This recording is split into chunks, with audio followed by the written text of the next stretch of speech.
All right, you guys, I have a pretty adorable, sweet story for you guys today called The All I Ever Want Christmas Doll by Patricia C.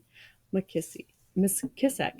A beautiful story that she learned as she was traveling around studying about another story and decided she would tell it. So adorable. And this was written in the time of the Great Depression, so there was a lot of just really poor people everywhere in the world. I'll pause here. You could pause and read the backstory of this book. It's really neat.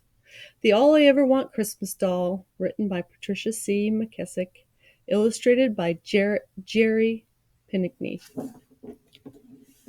Christmas always came to our house, but Santa Claus only showed up once in a while. Will Santa Claus come this year? My two sisters put me up to ask. Mama tied on her apron. One thing for sure, chickadees. He won't stop by if this house is dirty, she said, stripping the yellowed newspaper off the walls. Mama had once explained that she called us chickadees because those little birds huddled together, chattering, twittering, and sharing everything they had, like us.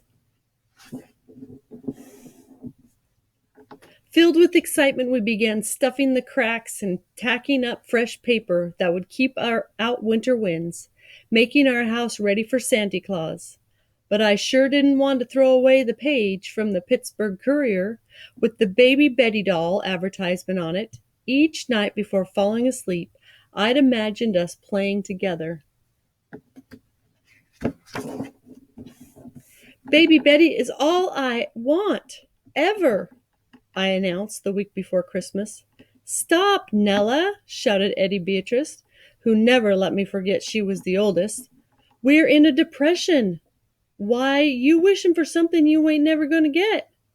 Yeah, not in a million zillion years, little Dessa added, giggling.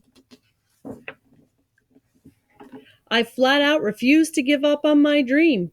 So without my sisters knowing it, I wrote Santa Claus a letter and sent it all the way to the North Pole. Finally, it was Christmas Eve. We all sang Silent Night, and then we girls climbed into bed and snuggled under the new quilt Mama had just finished. Daddy told us the story of the special baby born in a Bethlehem stable long ago. And even though we were too excited to fall asleep right away, the Sandman overcame us one by one.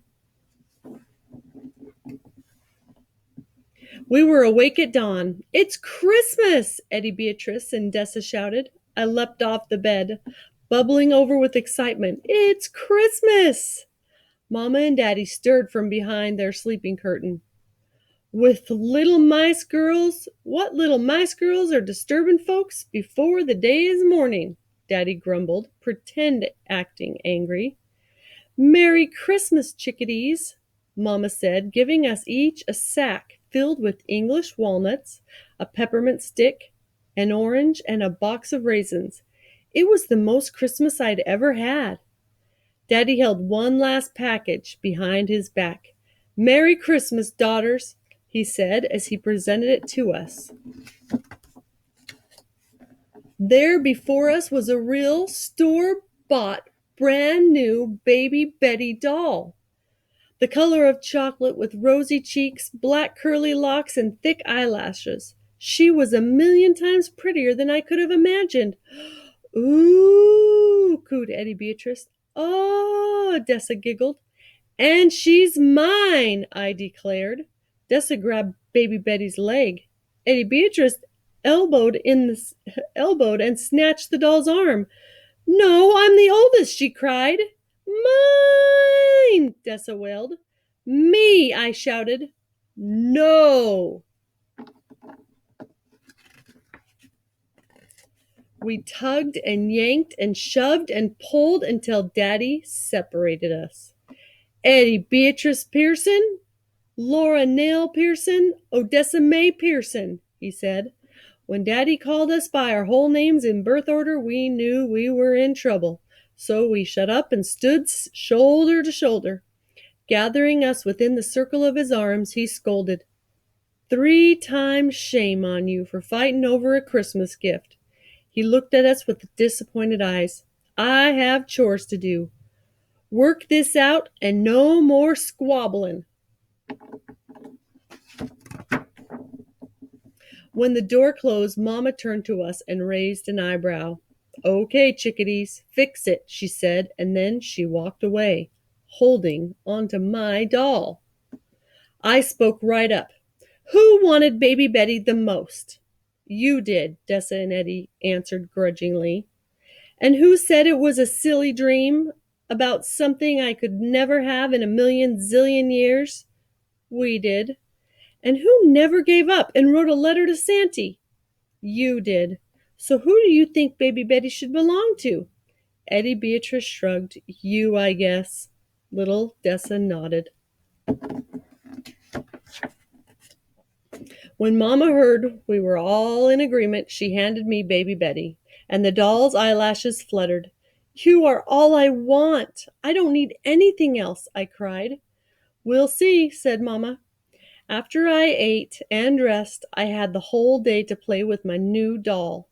First I sang to her, "You are my sunshine, my only sunshine. You make me happy when skies are gray." Eddie, Beatrice, and Dessa watched for a minute, but then I didn't include them, so they left. Through the window I could hear them taking turns jumping rope with the measure of Mama's clothesline. "Having you is more fun than any old jump rope," I whispered to Baby Betty. She blinked and I hugged her tight. I sang every Christmas carol I knew, from Joy to the World to Jingle Bells. Baby Betty was a good listener. But my sisters always sang harmony with me, and Baby Betty couldn't sing a note. "Oh, well," I said, rocking Betty gently, "let's tell stories instead." I began with Goldilocks, followed by Little Red Riding Hood. When I finished, there was only silence. My sisters always clapped, but Baby Betty couldn't move her hands. "Maybe you'd like Brer Rabbit and the Tar Baby." I tried and set in. At last I got to my favorite part. In my best storytelling voice, I said, "Brer Rabbit said, 'Tar Baby, you'd better speak like you got some sense, or I'll bop you upside your head.' But that Tar Baby didn't say nothing. It sat there in the road looking dumb. That part always made Dessa giggle, but not Baby Betty. I eased to the window to sneak one peek at my sisters. They were making string sculptures. "I wish you could do something more than sit around like a spot on a toad," I whispered, a little disgusted like. Baby Betty blinked. "Having fun?" Mama asked, pouring herself a cup of tea. "I guess so," I replied. Then suddenly I got an idea. "A tea party!" I shouted. "Baby Betty and I will have a tea party, same as Miss Florence, the lady you work for." Quickly I spread a quilt over Mama's trunk, then placed the imaginary cup and saucer in front of my doll. After serving, I took a sip with my pinky finger raised. "This is very, very delicious tea, isn't it, Miss Baby?" I said properly. No answer. I tried again. "I say, isn't this delicious tea?" Baby Betty sat there. Could have been the Tar Baby herself. "You'd better answer me, girl," I shouted. Nothing. Baby Betty was never going to utter a word. "Okay," I said, throwing up my hands. "If you don't want to play with me, then I don't want to play with you either. So there." And I stormed away. Through the window I could hear Dessa and Eddie Beatrice chattering, twittering, and sharing. I felt like a lone chickadee. As I stood listening to my sisters' hand-clapped songs, Mom came over and put her arm around me. "I think they miss you," she said. "Doesn't seem like it. Why don't you ask them to your party?"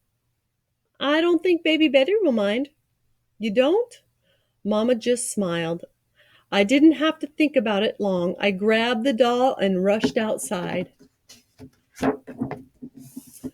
"What do you want? We're busy," said Eddie Beatrice. I kicked at the ground. "Baby Betty wants you to come to our tea party," I said.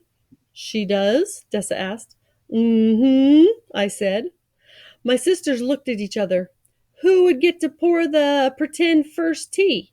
Eddie Beatrice asked. "You would," I answered reluctantly. "And who would get to sit at the head of the tea table?" Dessa put in, her arms folded across her chest. "You would." I hugged baby Betty. "You know she can't do much," I explained. "But she sure is pretty." Baby Betty's eyelashes fluttered and we all giggled. Then I handed baby Betty over. All the rest of Christmas Day, my sisters and I played with our doll. We sang Christmas carols in harmony and shared stories about once upon a time. Dessa knew just when to laugh, and Eddie Beatrice knew when to clap. We munched on peppermint candy and orange wedges and ate one raisin at a time so they would last. But my favorite part was when I poured a pretend cup of tea, and with my baby finger crooked ever so daintily, I said real prim and proper like, "Isn't this the best Christmas ever?" The end.